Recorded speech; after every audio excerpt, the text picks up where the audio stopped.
not likely. And before the end of the year, before the AP exam, I'm actually go over the probable DBQ topics since of what we've already had. They never really repeated a single DBQ topic. So there's a lot of American history to cover. But one thing that you'll often see if a discussion on the 50s emerges in either a response to DBQ or some type of response is it's a period of almost two identities. Okay, so if you talk to people who grew up in the 50s, they will call it the good old days. Back in the good old days. Well, this is that, right? Your next chapter in the 1950s calls this the American Zenith, which I put so-called beside because I think that's a bunch of poop. You know, like I imagine someone back when they were doing Manifest Destiny says this is as good as it gets, right? You know, we ain't seen nothing yet, right? But one of the things about the late 40s and 50s is it's dominated by economic boom. I mean, it's one of the most prosperous periods of American history. And so that meant there was a strong ideal for conservatism. No change was working, right? Complacency, we like what we have, contentment, right? Except that narrative completely eliminates from it the Second Red Scare and the Civil Rights struggle and Korea and Vietnam. So it's like it's choosing to kind of omit the stuff that wasn't so great in the 50s and 60s. All right. But, you know, for the average American living through this period, this is a pleasant time to be alive if they were white and employed, right? You know, like if they had that kind of situation. But it was also a period for those who didn't have that luxury of anxiety. Because like, here's the thing, guys, as late as the 1970s, I trained for fallout drills. You understand? Like I duck and cover trained when I was a kid. So that's not been that long ago. I mean, yeah, it's forever ago, I mentioned. But, you know, duck and cover was something that in the back of your mind, you were always aware of, like nuclear annihilation is a possibility. That could make you nervous, right, or anxious. And it was a period where people were trying to conform, and that created a lot of stress because then you wanted to keep up with your neighbor. Every other neighbor had the next best thing, and you had to keep up with them. And that made a lot of sense of, I need to make more money. I need to have more stuff. So it was much more of a very materialist period, right? And we kind of lived through this before in the 1890s. There are similarities, and easily, what could easily be a thesis paper or document to write about would be the similarity between the gay 90s, they call them, the happy 90s and the 1890s, the 1920s, the roaring 20s, and the 1950s. You understand? And even arguably the 1980s. All of those had a great period of prosperity, right, for a whole lot of people. And then some people had it really bad. Okay. So it was a big division between rich and poor, and the middle class was doing well. So let's get into why that was the case. So initially, it wasn't that way. As soon as the war ends, there is a major downturn in the economy. And this is not at all unusual. Certainly if you think about World War II, during World War II, prices had been capped, right? You remember they were controlling prices and wages were limited. And that meant when the war ends, prices skyrocketed. So you could write this down simply as inflation occurred. The inflation would have occurred during World War II, but the government didn't allow it to occur, right? I will give you a parallel from my lifetime. When I was your age, or a little bit older than your age, the governor of Virginia froze college tuition, would not allow it to go up, wouldn't allow the state to raise tuition. So that capped the number of students that could go to college, but college was still affordable. Well, 20 years later, a governor of Virginia uncapped the tuition because it wasn't enough to pay for college professors. It wasn't enough to pay for the buildings. And so, as you might imagine, what did the price of college do? It skyrocketed. Now, what should have happened in a free market scenario is over the course of that 20-year period, the tuition rise steadily. And then if a college wanted to create if a university wanted to start a new one or whatever, then so be it. You know, but that's not what happened. So today we're sort of living at a spike that occurred after it being frozen for so long. Make sense? So the economy exploded in terms of prices. But a large number of government jobs that were for the war industry were kind of downsized. Plus, you had 15 million people at least returning from the war. They were all going to be unemployed, right? So that was a scary moment. And then here's where life gets funny. Do you remember labor unions weren't allowed to strike during the war, right? You had an anti-strike act. Well, when the war ends and prices skyrocket, what do they demand? Higher wages, and they don't get them.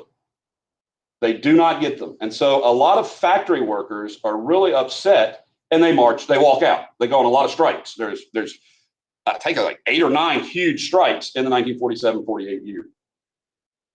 So it looks like Truman's going to have a rough go, right, economically. 4.6 million strikes. That's a huge number, right? So, by the way, in 46, Congress became Republican. Okay, 1946, like both houses. And they were working with Democrats who were from the South. So the Southern Democrats were much more like Republicans than they were like Democrats during this period, at least in terms of anti-labor. Got it? And so they would create a veto-proof coalition of Southern Democratic anti-labor congressmen and senators, and Northern pro-business Republicans.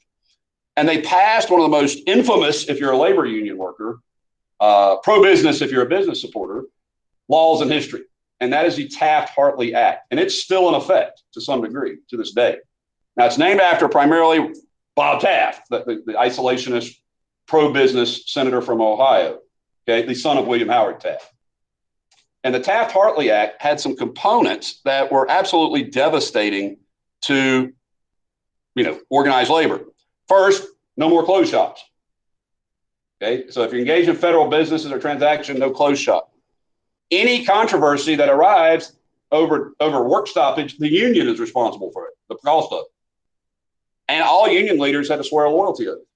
So this was meant to be hard on unions, and it coincided with this great demand by labor for more pay and better conditions.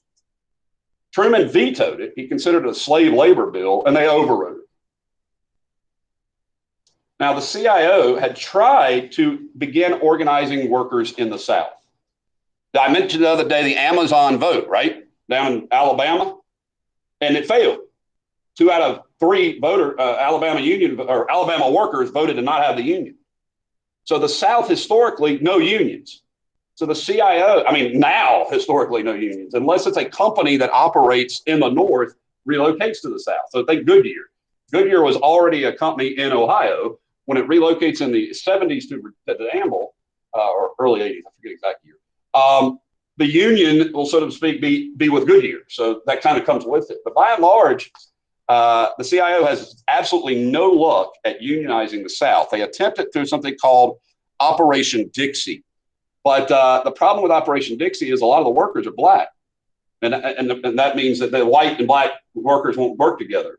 And this thing fails. But blacks do begin organizing in the South, trying to create unions. And that'll, again, lead to the Civil Rights Movement. You understand? So the more African Americans kind of work collaboratively, the more they sense the power in numbers. But this doesn't work. So the South will not unionize. And the Taft-Hartley Act will really push down and depress union labor. And so really what's interesting in history is unions only have about a decade where they do okay, so to speak, like their peak. And it's already happened. By now, unions are going to be on the decline. That's how quickly it was. So we're never going to be a country that's dominated by unions. And I'll go over the reasons why, but there's a unit test question on it, so I should probably mention it now. One is the fundamental shift in the economy away from manufacturing, right? So today we have a much more service sector economy, which is very hard to unionize, okay? You'll also have a rise in part-time workers. No good unionizing them, right? So a lot is going to change after World War II. Now, we're not going to end manufacturing, but it's going to shrink. So organized labor will have a lot of success within an element of the Democratic Party politically. We'll have some success as far as business goes. In the 40s, up until this period, up until about 45, 46. So World War II, is when you saw their life, like their respect increase. Now, I'm not going to say that they don't have any success in the 50s, but by the 50s, the middle class is going to explode. Keep in mind, most middle class people aren't in unions. It's certainly not today, but even then, they're not that many unionized because it's a service sector. Hard to unionize like doctors, okay? In fact, today, the largest part of the service sector that's unionized are government employees. So if you work for the government, you got more probability of being in a union than if you work for, I don't know, something like Walmart, So one of the most famous laws in history, and I say that because it creates as a law the purpose of the United States government. The purpose of the United States government is to reach full employment, right? Like that's awesome. So the government says we're going to promote maximum employment. We're going to get as many workers working as possible. And that shifts away. And this is and it's not, this is a bill passed by Republicans and Democrats. It shifts away solely the burden of employment from the private sector. So now the government has a role, a responsibility to help employ people to keep stability. And we've kind of been there ever since. So the only real question will be, is it going to be temporary stability? In other words, like, is this a temporary job like road construction? Or is this going to be a permanent job like working for the Department of Labor or Commerce or Housing? So you see what I'm saying? Like it changes the role of the government. And another key function of the government is to have no inflation and to have full employment. Well, guys, by definition, full employment creates inflation. Right? If everybody's, and you're going to see this a lot in education, because this year particularly is led to a lot of teachers just quitting. They retired, they resigned, they left. And so it's going to be harder and harder for like school divisions to attract teachers, particularly qualified good teachers. And you're going to see this happen all across the country. And that means education system is going to be stuck with, how do we solve this? Well, we got to raise income. Well, how do we do that? So this week, your county voted to let us in November decide if we wanted a 1% sales tax to pay to renovate our crumbling schools, to fix the schools that are in really bad repair. But, the political leaders said, we'll let who decide? And this is what we call a referendum. Remember those? So the cost of educate, or the cost of paying for full employment, falls to some degree on taxpayers now, right? And that used to not be a thing. Like it used to be, you would never have considered in the 19th century taxing the American people to employ some other aspect of the American people. That wasn't the purpose of taxation. So now you have to kind of find a way to reach this without crippling, growth and having the economy be successful. And then within the president's, I've already mentioned the National Security Council in the White House, right? You also have the head of the Council of Economic Advisors now in the White House. And these are the economists who work for the executive branch directly to the president. So that means the White House is now going to hold itself responsible to some degree, as well as Congress, for employment. And that's new. I mean, that's a novel approach because it's not saying, we're going to put all the companies under government control, but it does say we're going to make sure that people have jobs, right? And that's interesting. So know the Employment Act of 46. But I think the coolest thing passed at the end of World War II, and it was actually passed a year before the end of World War II, it's called the Servicemen's Readjustment Act. So that's the long mouthful of it. No one calls it that. But if you think about what's a serviceman, that's a soldier, sailor, Marine, right? Serviceman, readjustment. How do we get them back into society, right? Act. And the answer is, well, guys, if 15 million people come back from Europe, is that going to create heavy unemployment? This is a brilliant solution. Let's hold off on them going right back into the workforce and instead send them to college, right? And so this becomes known as the GI Bill. The Servicemen's Readjustment Act is known as the GI Bill. It's still in effect today. I think it's one of the greatest creations America's ever done. It's a reward to our veterans for their service, but it also was economically smart. Because look at what it does. 8 million people who would not have gone to college go to college. Now, the vast majority of those go to a 2-year technical school, like my father. He got his electrician's certification, right? 2-year program. But about a fourth of them are going to go to 4-year universities. So they're going to go to Duke, and they're going to go to UNC, they're going to go to UVA, Virginia Tech, and they're going to become engineers, and they're going to become business administration graduates, right? And that means they're going to create an explosion of creativity and productivity and ingenuity and entrepreneurship for the next generation. So the 1950s is fueled somewhat by the GI Bill. These guys go on to work for DuPont and Ford and General Motors and all the major corporations of the 50s and 60s. And the good news is, folks, for y'all, they're all retiring right now. The last 3 or 4 years, and they're going to keep retiring for the next 4 or 5 years, right? Or some of these have already finished off. And what that means is there's a whole, these are the people at the upper end of the income spectrum, right? Like these are college graduates with, solid income, and, they're going to need to be replaced. They started leaving when my generation came along, and the tail end of this generation is now retired. And the next generation that they create is now retired. right? So you guys you're actually perfectly timed to help fill the vacancies of the employment of America, right? Have you not noticed how many employment signs are available at all the restaurants around town? Everywhere you drive, help wanted, pays decent, right? It's because it's already hard to find work. Well, imagine what it's like on the other end of the spectrum, right? So tons of new jobs are going to be opening up. And these guys create so much that for the next 20 years, the economy is just going to absolutely explode. That's one reason. Another reason is with the GI Bill came a amount of money to the VA. And the VA, not only does it create hospitals, which still does, but it made home and business loans and farm loans to veterans. So this was subsidized, low or no interest, right? Everybody processed that. So here you have 2 million people, at least, who go to college for free and can borrow money to buy a house that costs virtually nothing in interest. So you're going to have the greatest period in American history of home construction. So that's going to trickle out. Guys, home construction is one of the greatest things for our economy, right? Because home construction employs carpenters, right? All the companies that make nails and hammers and lumber and everything else. So it's a brilliant ripple effect. So the GI Bill was an investment. Now, liberals will say when you spend money on the American people for this kind of stuff, it's an investment. All right. And on this one, conservatives are okay with it, because it's on who? It's on veterans. These guys are battle tested. So I tell students this all the time. Imagine being you guys, 17 or 18 years old, right? And in your class in college is a 21-year-old veteran of D-Day and the Battle of the Bulge. He's not going to be anxious about schoolwork. He's going to take that stuff seriously. He returned from Europe a man. I'm talking about a grown-up. So when they did college, they did college. They took it seriously. This wasn't something to get through. This was an education they wanted to acquire. You understand? And so this was probably one of the singular greatest moments in American educational history because so many people who would never have gone to college got to go. And like I said, these were battle-hardened veterans of World War II. They went on, and Korea as well, and they went on to do great things. Okay? So it sets the stage for this election. The election of 1948, is one of the most famous elections in history. Most noted for the Dewey defeats Truman, the famous headline, right? And so let me give you some background to that. This is Tom Dewey. Tom Dewey had already run for president once before. He was the governor of New York. He was very, very popular. He was very charming.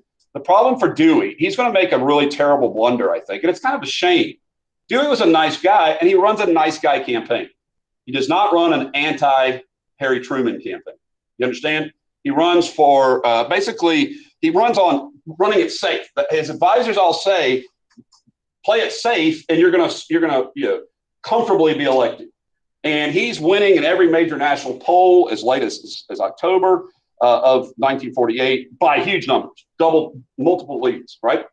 So he does. He just plays it safe. And to give you an idea of how generically neutral his speeches are, one of his key slogans is, you know that your future is still ahead of you. That was one of Dewey's slogans. You know your future is ahead of you. Oh, well, great. I did not know that. For days to come, weeks will pass. So that's kind of like, it doesn't mean anything, right? Your future is still ahead of you. But yeah, I think it's Captain Obvious. But he's doing this as a sort of almost like a front porch campaign. He's not really out there on the hustings much. And he's definitely not talking about Truman. Well, Truman has his own problems. The former vice president decides to run a strongly liberal campaign, which is not militant, right? And way more on progressive spending. And his name is Henry Wallace. So Vice President Wallace runs as a progressive party candidate. And so that's the left of the Democratic Party, right? On the right, you have an extraordinary event where you have the 11 southern states governors, the 11 Confederate states governors, meet and decide the platform of the Democratic Party is absolutely unacceptable. So what has happened that's so unacceptable? Well, in 1947, Harry Truman made an order to desegregate the armed forces. Just like that, executive order. You said, today, all the military will be integrated. He also had appointed and had I'll talk about this more with civil rights history in the next chapter. He'd also appointed a civil rights commission, and the findings of that commission were included in the platform of the Democratic Party in 1948. Because Harry Truman was a staunch supporter of civil rights. He'd served in World War I amongst black people, and he believed that what had happened to them was utterly immoral. Okay? So Truman is our first really strongly advocating for black rights, white Democratic leader. And that's a bridge too far for Southern Democrats. They cannot swallow a pro-civil rights platform.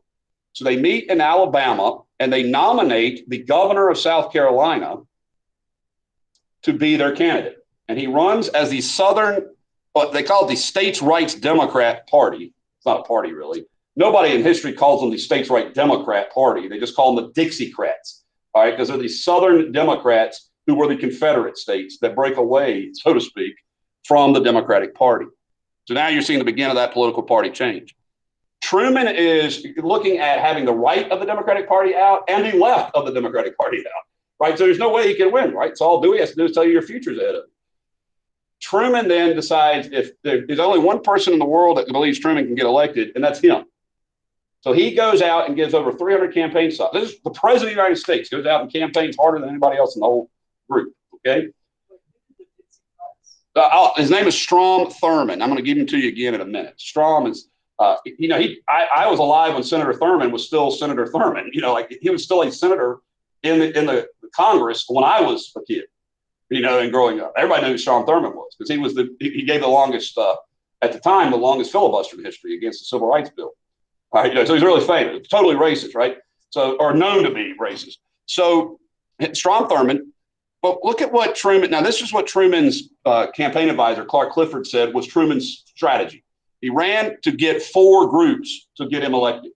Labor union workers, like manufacturing labor, farmers. So you think about those 2 groups, they were very distinctive elements of the Democratic Party historically. He overtly ran for them. He made a strong pitch to black voters. He really wanted black support and got it in large numbers. And to ordinary American people who are buying stuff, who are going to be hurt by, he believed, by Republican policies. And look at what he said about the Republicans. Unlike Dewey, who kind of ran a vanilla sort of generically neutral campaign, didn't even talk about Truman at all in the speeches. Look at what Truman said from the campaign stuff. They are GOP, which stands for normally the Grand Old Party. That's the Republican Party, right? GOP. He said that stood for gluttons of privilege, and that Republicans were princes of privilege and bloodsuckers with offices on Wall Street. So he ran a very populist kind of campaign against the sort of moneyed interest in the Republican Party, right? He didn't talk much about the other 2, Wallace or Thurman. He didn't validate that much by elevating. So you're going to have an election, and unsurprisingly, several of the Dixiecrat states vote for Strom Thurmond, for Governor Thurmond. You can see them orange kind of down there, right? They're the states' right Democratic Party. So his own states, South Carolina, Alabama, Mississippi, and Louisiana. By the way, South Carolina and Alabama, largest number of African Americans. This is Jim Crow. They don't get to vote, right? South Carolina and Alabama will historically be by far the most racist and most vehemently anti-black civil rights, and they're the states with the most black people per capita. So that makes sense, right? Like the whites are afraid that as soon as blacks are allowed to vote, they'll lose, they'll be flipped upside down in terms of the social scale. You can see that Truman does very, very well in the West and in the sort of upper South, right? So I will tell you what the states' rights had a strategy. They weren't just like, let's run an opposition candidate. They actually hoped that with Wallace on the campaign and Thurman and Dewey, that this would actually be forced to the House of Representatives. They're going to go old school, right? Like let's force this back in 12th Amendment stuff, right? Like let's get this into Congress.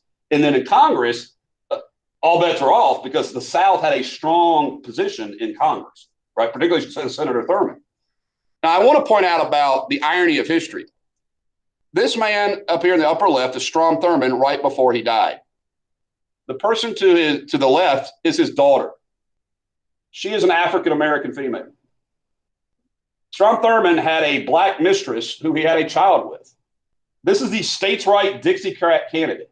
So this is the irony of all that preposterous bigotry that you hear throughout history, is that it's just baloney, it's evil. And here's a guy who overtly was anti-black, who had a black or an African-American child. So you just never can tell, right? I have these pictures up here to show you something else, though. You are going to run into people who tell you how much that the Confederate flag is a symbol. And I agree, it's a symbol. But it's a symbol of anti-African-American, pro-white supremacist position. And here you see it. You see it as young men flying Confederate flags at the Dixiecrat convention. Now, guys, the Confederate flag had kind of been retired from public view. The only times you saw Confederate flags flown was usually at like the funerals of Confederate veterans. You understand? Like that was, it just didn't show up that much. And there's all kinds of research done on this, so I'm not making this up. Tons of research shows that the Confederate flag, more or less, was a done deal. The Klan didn't even march with it. I showed y'all pictures of them in the 20s, right? They marched with American flags. They didn't march with Confederate flags. But in this convention, college kids, now keep in mind, there were a couple college campuses in the Deep South, like Ole Miss, right, and Alabama, where Confederate flags were flown on campus as a rallying sort of symbol for, the Running Rebels, which is Ole Miss's mascot, right? It was flown at a UVA football game against a Northern football team. I think it was Army or Navy, who had black players on. So you would see the Confederate flag usually pop up occasionally at sporting events in the Deep South. Now, these kids and young people brought it to this convention. These are reports from the Birmingham newspapers of that month. All right. It was a responsive, excited, sometimes hysterical crowd. The convention orders made the most of it. The magic names were Robert E. Lee and Jefferson Davis. They never failed to bring swelling roars from the audience. The rat-tat-tat of Dixie raised the people screaming to their feet. The phrase makers talked about the dagger in the back of the South. Its cure was, of course, white supremacy. The swaying state standards, Confederate banners, etc. That's a Birmingham report. Then they talk about the progression of Ole Miss students carrying the Confederate battle flag. It was the most impressive organized stunt of the convention. It gave the crowd a break, and they stood in applause. Okay, followed in the hall by 10 Birmingham Southern colleges wearing bow ties and carrying Confederate and Alabama flags. So the Confederate symbol will be taken in by the states' rights movement here. But when I say states' rights, the new states' right argument is segregation. It's Jim Crow. It's not slavery anymore. It's still white supremacy. All right. And of course, they walked around with pictures of Robert E. Lee and stuff like that, too. So this is, when you talk about racism in the past, this isn't the 1960s. This is not, the marches in Birmingham or in Selma where they were protested and called the N-word directly to their face. This is the 40s, right? And this is when it becomes the sort of definitive component of the Southern experience now that it is. Sectionalism kind of returns. The irony of all of this stuff to me, if you know what the Southern economy grew to be dependent on during the 40s and 50s? Federal government spending. Federal government spending. The federal government is going to shower billions of dollars on Southern states to create jobs. And so here they're talking about states' rights, and they're talking about being self-reliant. And if it weren't for the federal government spending billions of dollars, these would still be cracker rednecks 100 years after that was a thing the first time around, right? I don't like that language or those terms, but that's who these people were. They were white supremacists who literally broke from the Democratic Party for the sole reason over blacks having civil rights or not. That's an elector voting for Strom Thurmond. So even though the state of Tennessee voted for Harry Truman, one of the electors didn't. He voted for, and that happens. That's called a faithless elector. They're not bound by law back then, or even now, not bound by law to vote a certain way. Now, the Democratic Party today and the Republican Party today have requirements on their electors that if you're going to be an elector for our party, you must vote the way the party instructs you to vote. So, for example, in Virginia, we have 13 electoral votes. It's a winner-take-all system. I hope they do away with that. I can't wait till we're proportionally voting. But in the meantime, if Joe Biden wins 54% of the vote, then he gets all 13 electors. And some electors in history are like, we don't want to vote for that guy. So we call them faithless electors, meaning they don't vote for who the state voted for, the majority of the state. Yeah, that's Strom Thurmond. Okay, so know the Dixiecrats and recognize that they are not done. Just because they do not win, obviously, the candidacy for 1948, they're going to continue to agitate and demand, that segregation is forever. So when we get to things like Brown v. Board next chapter, you're going to see Southern governors respond with what's called massive resistance. They refuse to follow the federal law because they don't want to change the social nature of their states. Okay. Now, Truman gets elected, surprising everyone, including the Chicago Tribune. That's why they printed Dewey defeats Truman. I'm telling you, every poll pretty much stopped about 3 or 4 weeks before the election. Today, pollsters will poll you up to the day of the election. Like, how are you going to vote in 8 hours? Or how are you going to vote in 20 minutes? You know, like that's how serious pollsters stay. And even now, they're not perfect by any means, but you know, there never was a more screwed up election than that one as far as prediction. So Truman believed in himself. And one of the things Truman is going to do is try to, you know, So if I were running I know I'm starting to talk and stop. If I were running a narrative of Latin American history with America, we would go from FDR with the good neighbor policy, remember that, where we were like, kiss and make up, to Harry Truman with the Point 4 program. Now, it's called Point 4 because it's the fourth point in his inaugural address. You know, you give an inaugural address and you go down things. Point number 4 was an appeal to help the underdeveloped countries of the world so that they would not become communists. Now, he focuses this effort and spending in Latin America. So the idea is that I put in my notes, I usually call it this, the Marshall Plan for Latin America. Now, the Marshall Plan was to rebuild Europe after World War II, but in some ways, Latin America never got developed. You know, they never reached developed status. So this was to try to help them further, to benefit, you know, to share the technology and industry of America with Latin America. And he rejects imperialism overtly, which I think is pretty cool. I told y'all the other day, and I wasn't kidding, Harry Truman is ranked pretty high as far as, you know, polls and questions of you know, presidential rankings. I wanted to pull this up from the same one I usually use. And so they have one that's kind of the poll of polls. It's the synthesis of all of them. And it looks like Truman ranks in the poll of polls most frequent.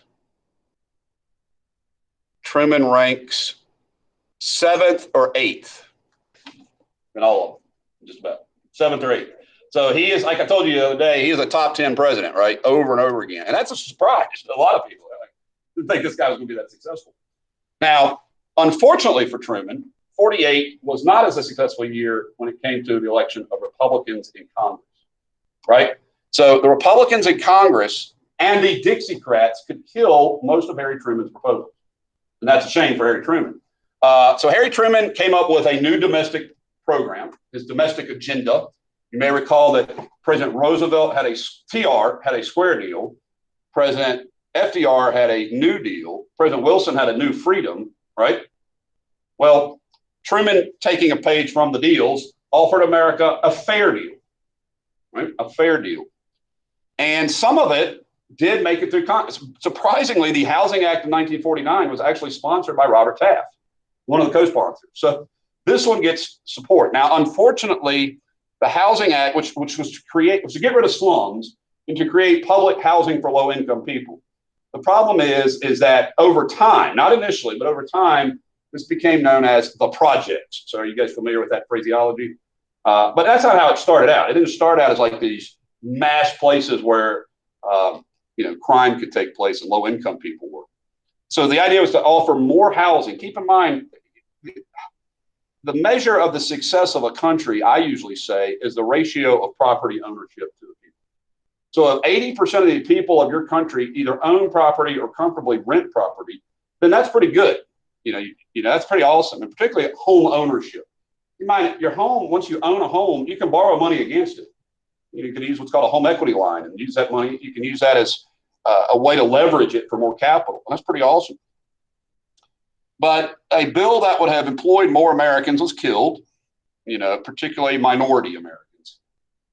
All of these great things, or most of these great things from the New Deal and the Fair Deal will never make it to African Americans very much, not on a large scale. They kill the price supports, subsidies. They kill a new TVA. They do extend Social Security, and that's a big one. This extension includes disabled people.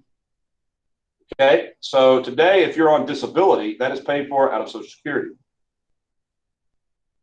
One of the things that he wanted to do too, like I said, was a national health care option. You know, like people having access to nationalized health care, and that didn't get paid. So most of the Fair Deal squanders, falters rather, in a Republican and Dixiecrat coalition in Congress. They kill it. So when we look back at his domestic agenda, certainly for his second term, it's by and large not effective. Although I will say the Housing Act is a big one. That's probably one of the bigger ones that gets passed. So definitely be familiar with that. And the extension of Social Security. So I was telling you earlier that this is a period of prosperity that's never occurred in history before or since. There has never been a period this prosperous in our country. So that's why it's often called the good old days, when people look back at this. So what do I mean by prosperity? In the 1950s, the median household income of America doubled from what it was in 1950 to 1960. And then from 1960 to 1970, it doubled again. So in 20 years, the American population saw exponential growth in their income, which was awesome because inflation didn't occur much at all during this period. So that's pretty awesome. So today, 6% of the world, actually, I think it's actually lower and higher now than it was then. In the 50s, 6% of the world had 40% of its wealth. Today, it's even better, I think, for America. When I call us being a rich nation, Americans, poor people in America own vehicles. Poor people in America live in housing. You understand? Like, until you've traveled around a good chunk of the world, you really don't know what poor looks like. I mean, there's some poor places in America, don't get me wrong, but there's a whole different standard what middle class is. The middle class of the United States was more than half of all people. 60% of Americans were under the middle class. That's an astonishing number. It's not that good now, all right? And it's shrinking. One of my hopes is that the 21st century will see a renewal of the middle class. The current status for middle class America is, that's a good question, middle class income and home ownership and things like that. 52% and shrinking. All right. And so that's kind of the scary part, particularly the people who are in what we would used to call lower middle class. They're shrinking into low income to poor, right? And that's, I don't want to see that happen in our country. And it didn't happen during this period, so you want to not say that the best days are behind us, remember? Like that's how people look at that and say, okay. So I think what's interesting about President Trump is he captured some of this in his campaign, as did Biden in his campaign later. And that is, you have to have the middle class support. If you don't get the middle class supporting you, then you're not going to get elected anyway, because these are the people that vote and have large numbers. Okay, these are me, and your parents, a lot of them. So who also benefit from this? Women. Although I do want to tell you, women don't necessarily make as much, not nearly as much money as men. You'll have a period what's called the glass ceiling, where women are going to go to work in a large number now a lot of the women of the World War II workforce shrink. So immediately after the war, a lot of those women go home and make babies, lots of babies. Okay, that's the baby boom parentage. But at the same time, what this is going to create, because a lot of the women in the workforce are going to stay in the workforce, particularly in what we call the traditional pink collar. You guys know what pink collar means? Secretaries, typists, the kind of jobs that women have dominated overwhelmingly. Those are usually low income and not a lot of training, right? So women are going to continue to dominate that, but this is going to create a tension, tension word. The tension will be, how do you be a homemaker based on what society says you're supposed to be and have a job? Like, how do you do that? And this is the first time in history where that's really a serious question. Before this in history, it was like, either be a homemaker or not, but it wasn't because your job got in the way. Well, now, how do you have a decent income and work 40 hours a week and raise children? This is a problem based on gender roles of that era. Today, almost the big challenge to the American middle class today that's different from then, I should point this out a lot, is that men overwhelmingly were the breadwinners of the family. You guys know what that means, breadwinner? Like the person whose money feeds the family. Well, today, both parents are necessary often to stay in the middle class. So a huge difference between then and now is that only one parent was needed to have an income for the middle class, right? Now you have to have both parents' income, and that means everyone's working more, and that's put a huge strain on the family today. All right. But let's look at the sort of awesomeness of the boom, the long boom, right? The 20-year growth of the American economy. And which ones of these are still possible? Well, the overwhelming first cause of it is World War II. When the government, I almost want to put in parentheses, federal deficit spending. Like, so when the federal government showered billions and billions of dollars on the American worker and the American workforce, that made more money, for a lot of people. So I look at that and I think, well, gee, we can't really do that now, can we? We can't have a World War III to increase production of people's living. A permanent wartime economy. So after World War II ends, we create the industrial military complex. Now, a lot of that stuff I think will really pay off. And one of the things in the book is mentioned is the RAND Corporation, which stands for R&D, Research and Development. That's what those two letters mean, research and development. So in the research and development for the military, you're going to have all new developments. Most notably, particularly in both the military and in NASA, things like the microchip, right? And other extraordinarily efficient, useful developments. So I'm not saying that spending money on a war economy is inherently bad. I'm saying that when you spend 10% of your GNP, there becomes a pressure on your country to use those weapons, right? And if you're spending billions of dollars in taxpayer money, then you feel like more comfortable. So I would mention a note, maybe some critics call this number 2 here, militarism, meaning we used to be isolationists, where what did we do after every war? We shrank the military down to basically a sort of internal defense force, like a National Guard almost, usually stop building weapons and things like that. And then if a war came along, we'd, gear back up for that stuff. Well, now we've never stopped gearing for that. We're always making new stuff.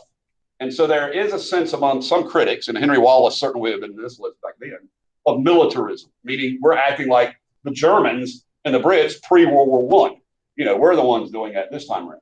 That's some critics' points of view. Energy. This is a period in history where the Texas oil boom was discovered, where we were a net oil exporter on a massive scale. Long before fracking, right? We were just sticking a pipe in the ground and up would come gushers of oil, basically. It's a Texas oil boom, as well as all the oil from Saudi Arabia and Iraq. Oil was extraordinarily cheap. Plus, we were friends with Iran during this period, so we got their oil too, right? So that meant if you go back and drive a 57 Chevy, you probably have to drive it from gas station to gas station. You understand? Big V8, heavy metal cars, right? The Cadillac, stuff like that. Beautiful cars, magnificent. They look like works of art, but they are absolutely terrible on fuel efficiency, right? They're the worst cars in ever for fuel efficiency. That's cool, that happened then. The problem is I see us going through this weird phase of Americans kind of like not recognizing reality, where we're driving bigger and heavier trucks at a period where energy is going to become less and less available, right? And I've seen guys rolling coal just so they can show off. And look at me, I'm ignoring the environment. That's just a jerk move. So back then, everybody was ignoring the environment. It was just about like nobody cared. Today we kind of know better. Another major thing is the increase in productivity. Now that's huge, and that's another area where I'm concerned about in our country. I'm concerned that you as students are going to be less productive because you're less productive. You understand? You don't produce nearly as much academically as students used to. And I'm concerned about that because that means when you go to college, you're going to be playing a deficit game, trying to catch up. A lot of, not necessarily you guys, but students in general. And this was a period where education levels soared, right? Now we have to beg students to come to school. This was a time period in history where students wanted to go to school because it meant you didn't have to go to the factory when you're 11 and 12, right? So it's a really interesting thing. This is a period in history when the computer is invented, and that is going to do massive growth in productivity. You understand? So big gains during this period. The major change also in the American demographics like study populations, is the workforce shifts almost entirely away from agriculture. At the turn of the century, we were still about 50-50. By the end of World War II, where I think it's about 15% or less, I'm not even sure what it is, at the end of World War II. Today, it's 0.07%, I think I saw, of the American public works in agriculture. And we, of course, are screwed up because we drive around here and we see farms everywhere. Here is virtually not like most everywhere else in America. I mean, there are lots of rural places in America, don't get me wrong, but there are not many farming rural places that are owned by small farmers. Today, the biggest farms, the vast majority of ownership of farms is mega corporations. Cargill and ConAgra, Archer Daniels Midland, they own the farmland, or they lease it and someone works on it, But this was a period where you didn't have to work on the farm and you could be more productive because of machinery. So the farming is going to continue to shrink. But I mentioned earlier, one of the most notable things that changes during this period is family. So family sizes are going to peak during this decade and shrink ever since. Peak meaning birth rates. So today, we don't have a sustainable birth rate in the United States to keep our population the same. Europe's is actually declining. Ours, the birth rate, like the flat line, is made up by immigration. So if it weren't for immigrants, our population would be declining. You understand? We'd be shrinking because middle-class people realize that having children can be a burden.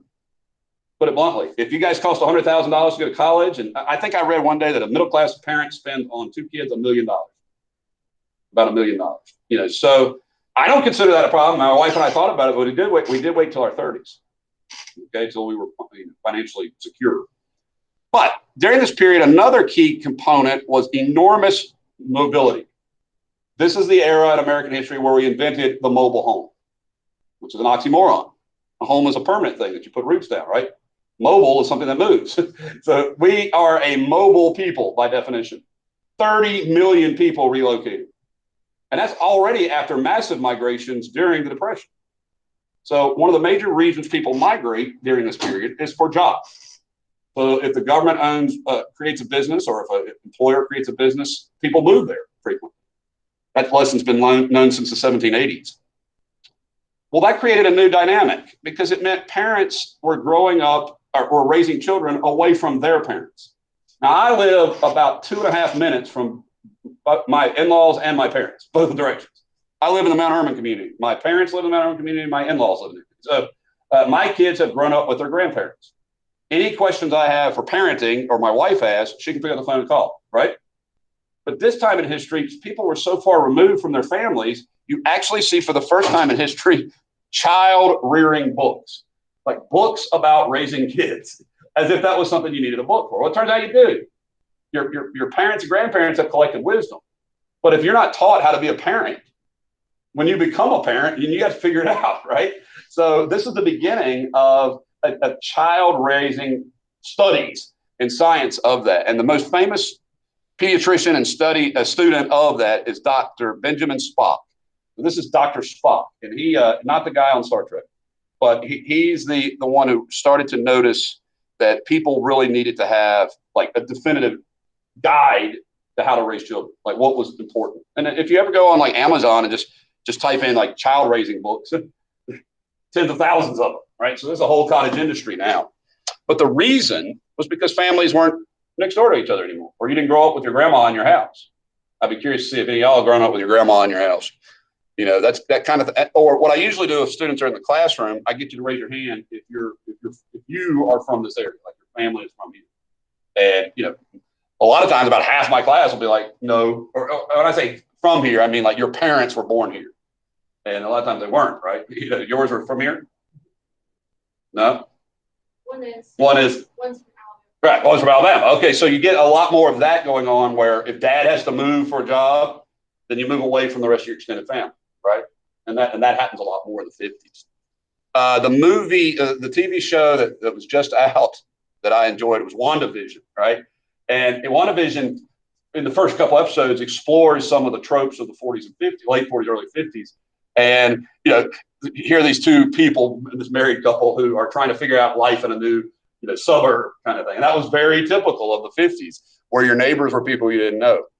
I'm talking about change in demographics. Before this, you know, the overwhelming history of employment in America was in the North, right? The industrial North, the Rust Belt, or you might call it the Frost Belt. But during this period in history, a lot of things began to change to attract people away from the North. And so people are going to migrate from the North to the South. And this area from, and I've seen maps usually even go as far as where we are, Southern Virginia. So from Southern Virginia all the way to Southern California is a part of the country called the Sun Belt. Okay, and this is still a term that's used today. You know, it's a common usage. It makes up not only the states of the Confederacy, but also the deep Western states. And the reason for this, and you can see here, is it grew dramatically. Partially, I think, is because the military's factories, the factories to make military machinery was put in the South. FDR wanted this to get Southern support. Truman does this as well, right? And then, of course, private sector does this to avoid unions and low taxes, really low taxes out here. Pennsylvania County is one of the lowest taxed counties in the state of Virginia, right? Which is one of the lowest taxed states in the country. So you can look at around, and people will always gripe about taxes around here. And I laugh and I think, well, gee, it's only because they don't like those taxes. But if you compare it to almost anywhere else in America, we pay the lowest. But nobody wants comparison. The climate, gosh, I mean, I love not having like frigid winters usually. And by that, I mean, like the blizzards of Wisconsin or Minnesota. So that was much nicer. And then I would mention something else. In the 50s, air conditioning is invented. So that actually makes a difference. Like people will live in Florida. It would be really hard for me to imagine living in Florida without air conditioning. That place is stifling. How about living in New Mexico without air conditioning or Arizona? So those are going to be some real progress too. And I should said every president from 1964 to 2008 were from the Sun Belt. I didn't know where to put President Obama. He's from Hawaii, or from that's kind of the Sun Belt, right? Trump's from New York. Biden's from Delaware / Pennsylvania. So I'd say for the next 40 years, the Sun Belt shines politically, and then they stop nominating people. The Deep South has made a hard turn, and that's not going to get national elections. You're not going to get nationally elected if you are, pro-segregationist today. That just doesn't work. America's moved on from that, but not necessarily everywhere. So maybe you picked up on an irony in this. Does anybody see the irony of this stats or these stats? No. Y'all are so white with your privilege. Oh. I'm teasing, but at the same time, it's true. During this period, you had an event called the what? The Great Migration. So at the moment in history when the South becomes industrialized and you start to see jobs appearing in the South, Black people are leaving the South, right? And so that was, had just finished leaving. So that was not a coincidence, I think. Like they were leaving and that was a good place to put Southern businesses. And it does suck. It absolutely sucks. If you go back time and time again in American history, every time there's a moment when African Americans might have an opportunity, it's squelched by somebody. And it's frustrating, because you're all like, let's move forward. Can't we get past this as a nation and get on to, the business of solving our big problems too? And not just race is a problem. I mean, that is a big problem. So that leads us to the rise of suburbia. Suburbia. Now, we have a sort of micro suburbia here in Pennsylvania County. They used to call Danville Little Detroit because people left Danville that were white and moved to the suburbs, which would be like Mount Herman or out here before you get to Broswell, this new 58 corridor, this suburbs that are out here now, the development. I don't even know the names of them anymore.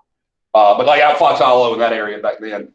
So these were neighborhoods that middle-class white people moved away from Danville with, right? It's the closest we can call it to suburbs. I still tell my kids we live in rural America.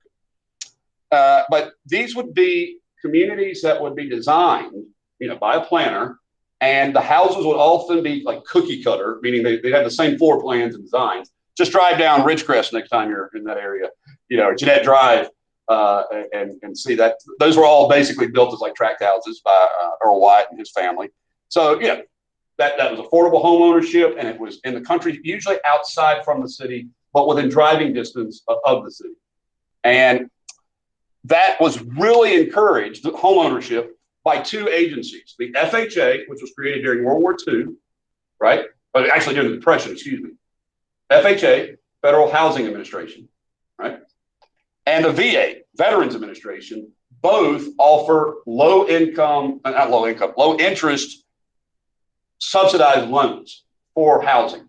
So when I got my mortgage for my house, it was co-signed by the federal government, basically. And that encouraged home ownership. By 1960, 1/4 of all Americans live in the suburbs. That's a rapid change from a decade before. Keep in mind, 50 years or 20 years before, the bulk of Americans lived in cities, right? So by 1990, the majority of Americans live in the suburbs. See that? Now, when I say the majority of Americans, it's tricky because the majority of Americans live in the cities, but that number has changed. And I don't know the exact number today. I should see. Because what's happened is suburbia creates its own problems. We call it suburban sprawl. Perhaps if you go to Northern Virginia, you'll see it, where you drive for 45 minutes and every house looks the same. Right? People can get lost in their own cul-de-sacs. Like, you got Willow Lane and Elm Street and, Maple Terrace, and they all look exactly the same. I can't keep up with where it is. It's amazing how they have to try to name it. So what percentage of Americans live in the suburbs today? Because I thought it had switched back. What Americans are finding now is that there's been a revitalization of the cities. So it looks like it's currently 23% from the last census that we had. So it looks like it's gone down, or it's about, it's down from 1990. Okay. And what that means is a lot of the suburbs were built to almost like the housing or the land boom out west. Like they built all these suburban places and they built malls. How's our mall doing? Right. But so what happened is that they overdid that. They oversold it. But initially, very popular. So here is Levittown. This is an aerial view of Levittown, which look like old Monopoly houses down there, right? But these were, when I say cookie cutter, they had the exact same design. Here's their design, right? And, the 2 bedrooms, tile bath, garage, backyard, front lawn. If you had money, you could buy a pool. You could add a pool to the design, so to speak. So now this was on Long Island out in New York. So if you know New York, there's 5 boroughs of New York. One of them is an island called Long Island. And that's where these were built. And you can see only $60 a month. The house only cost $8,000. And even in the 50s, that was a fairly low number. You know what I mean? Like that was a very affordable thing. And most people didn't have $8,000 in person. So what they do? They borrow it from FHA or VA. They borrow it from a bank, but these federal agencies would guarantee their loan, like back it up. So if they defaulted, the government would pick up the tab. You understand how that works? They don't pay their bill. They're out. They're going to get, but that doesn't happen. Most people comfortably pay. So what this means is people are now able to afford living in the suburbs. And the majority will not be there, but a large number will live in the suburbs throughout this period. Of course, it's overwhelmingly white, right? If you're black or brown, forget about it. And when I say forget about it, I don't mean that as sort of generically. Let me show you. So here are your percentages. I haven't updated that, but that's during the historic class time. So you can see that rural has shrunk dramatically and suburbs has increased dramatically, right? So the suburbs have pulled people from cities stay basically the same. You know what that means? How can cities stay the same if suburbs are growing? Well, some are from rural, but what else? Great migration moves into cities, and you have an event or a phenomenon called white flight. White flight is when white Americans would leave the inner city. And guys, when they leave the city, these folks in history, they don't just leave the city. When they go, the businesses that cater to white people, which I mean like banks, restaurants, shopping stores, all the stuff that white people spent their money in also left. So there's not a coincidence that when you would go to these blighted inner cities, it would be things like liquor store, maybe a pawn shop. And that was tragic because blacks weren't the business owners. So then when whites left, they took all the businesses with them. And that created an even worse problem in American cities. And this is where we sometimes call this the ghettoization of the American city. So like when the vast majority of affluent or middle-class white people leave, it replaces it with poor and low-income, usually minority people. And I told you that this was not by accident. So I put here 3 terms, all of which were utilized to prevent black people from living in the suburbs. Okay? So both the FHA and the VA told banks, don't loan money to black people. So the first and the most infamous is redlining. Redlining, and you see it up here in Oakland and Berkeley. So, across the bay from San Francisco. San Francisco was redlined too. Almost every major American city was redlined to some degree or another during this period. So if you look up there, the red areas are the areas that are segregated from the rest of it. Now, when I say segregated, this wasn't by law. Down here in the South, it was by law, right? Like segregation was law. This was by banks. So banks would say, okay, these are the places where we'll loan money to you. And we will not loan money to you in these other places. All right. So in other words, if you were a black person who wanted to live in a nice house and you found a nice house and you're like, can I go borrow the money for it? They would be like, no, that house isn't for you. And you can buy a house in this neighborhood. So that's called redlining, which is overtly called it's housing discrimination. Block busting is if a black person or a Hispanic person moved into your neighborhood, everybody would spread the word and white people would head out. They would get out. Now, I didn't teach you the word gentrification. The inverse of block busting is to buy housing in a traditionally black neighborhood or poor neighborhood, buy the house for rental property, and then charge high rent. So, that's called gentrification, to force black people out of a community. And that also happened. So block busting, which is to get rid of, and by the way, this would really, the argument was if a black person moved in your neighborhood, it would decrease the value of your home. And once that happened, they would do everything they could to, you can see it up here, your home is your castle, attention white home buyer, they would tell people if a black person tried to move in, and that was kind of stuff that they really steered people away from. They being either bankers or lenders, and there's a wonderful play written about this very thing called A Raisin in the Sun. It's a Lorraine Hansberry play. It's really fantastic about a woman who has some money and she's African-American and she would like to live in a nicer house, but they don't want to sell it. They don't want to let her buy it because she's black.